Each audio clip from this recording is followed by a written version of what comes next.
এই সকালবেলা কি করছো গো?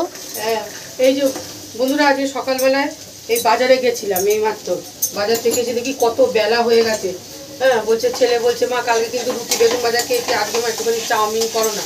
তাই ওই একটুখানি সব সবজি কেটে নিলাম, এই এখন একটুখানি চাউমিন করে মেয়েই চাউমিনটা সেদ্ধ করলো। আমি যে তারা সবজিটা কেটে তোদেরকে চাউমিন করে দিই, তাই ওই চাউমিন করবো। ডিমও ভুজিয়া করা হয়ে গেছে, ডিম ভুজিয়া করেছি। আর ওই যে গাজর, পেঁয়াজ কলি, আলু, কড়াইশুঁটি সব দিয়ে একটুখানি ওদের একটু সবজি দিয়ে একটুখানি চাউমিন করে দেবো। ওই চাউমিনই করছি সকালে টিফিন। এসে বাজার থেকে এসে আবার রুটির অর্ডার ছিল, এসে আবার রুটি করলাম, রুটি করে ওদের বাড়িতে দিতে গেলাম, দিয়ে এসে এখন চাউমিন করছি। আমাকে চা খেতে খেতে প্রায় 10:30টার উপর বেজে গেছে। এই এখন চাউমিন করে ওদেরকে দেবো, খেতে খেতে ওদের 11:30টা বেজে যাবে।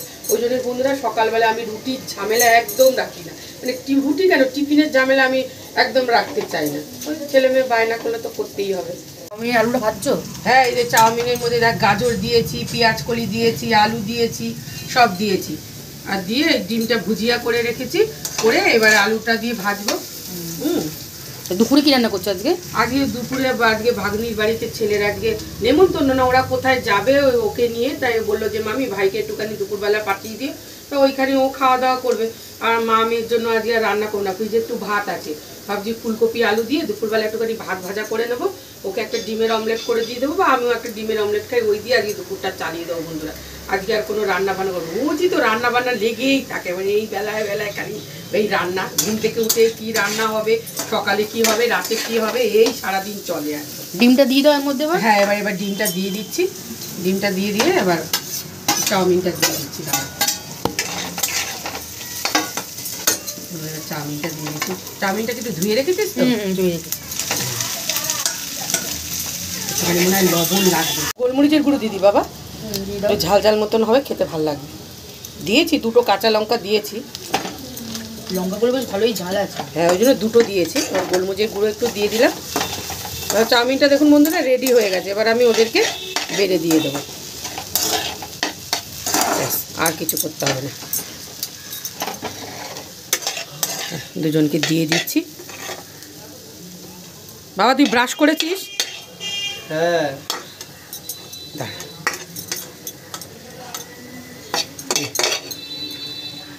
চাউমিনটা তো তুইও তো করতে পারতি বাবু, তুই বসে রয়েছিস। হ্যাঁ, মা বাজার থেকে এসে এখন এই মার চাউমিন করতে হলো, তুই তো চাউমিন করতে পারিস। দিদি না পড়াতে গেছিলো আজকে, তুই তো করতে পারতিস চাউমিনটা।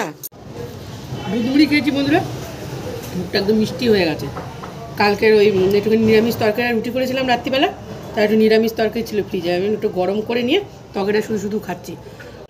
একটা অভিজ্ঞতার কথা বলছি বন্ধুরা, আগে তো জীবনে কোনো দিন বাজার যায়নি, আমার বাবার সাথে বা আমি কোনো দিনও বাজার যাইনি। এখন বাজারে গেলে আমার মানে কি বলবো, কত বলবো। আপনি ভাবতে পারেন যে তুমি যে বাচ্চা নাকি যে তুমি জানো না, করিনি তো, না করলে যা কোনো অভিজ্ঞতা নেই তো। হঠাৎ করে একটা দাম বললো, এটার এতটা 250, কত দাম হবে, ওই চিন্তা করতে করতেই আমার তখন মনে হয় কি সময় হয়ে যাচ্ছে। হ্যাঁ, এই কারণে মানে আমার সত্যি কথা বলতে আমি ঘরের সামনের থেকেই বেশিরভাগ বাজার করি, আমি বাজারে যেতে চাই না। এবার ওরা আবার সব রকম মাছ খেতে চায় না। ঘরের সামনে মাছওয়ালা এসেছিলো, তা আমি বললাম কি ভোলা মাছ নিই নি, তাহলে না, বলে না ভোলা মাছ খাবো না, আজকে মাছটা এনে রাখলাম, আজকে তো আর রান্না করবো না, কালকে রান্না করবো। তারপরে ওই গিয়ে আবার কাটাপোনা মাছ নিয়ে আসতে হলো।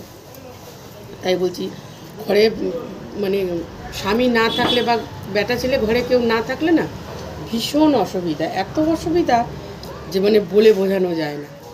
আগে তো আমার কোনো দিন এইসব হেডেক করতেই হয়নি, ওর বাবাই বাজারে গেছে ইয়ে করেছে, তো এখন তো আমার সব দিকেই প্রবলেম। কোনো কিছু লাগলে দোকানে যাওয়া ইয়ে যাওয়া সবই, ছেলেও করে না যে তা না, ছেলেও করে।